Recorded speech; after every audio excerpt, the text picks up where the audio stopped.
High বন্ধুরা, চলে এলাম আমাদের নতুন ভিডিও নিয়ে। স্মাইল অ্যান্ড কেয়ার চাইল্ড ফাউন্ডেশনের। ভাবছো সকাল সকাল এতগুলো টাকা নিয়ে আমরা কোথায় যাচ্ছি?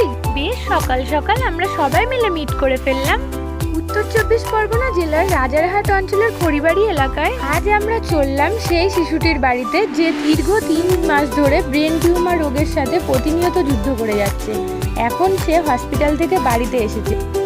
তার বাবা এবং মা দুজনেই প্রতিবন্ধী। এই ছোট্ট শিশুটিকে বাঁচানোর কোনো আশাই তারা দেখতে পাচ্ছিলেন না। এই সময় তারা অনেক আশা নিয়ে আসেন আমাদের কাছে যে তাদের ছোট্ট শিশুটি হয়তো প্রাণটা ফিরে পাবে।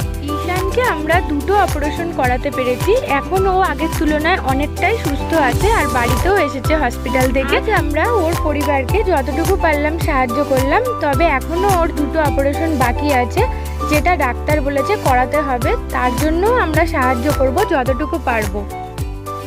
আগে থেকে এখন ভালো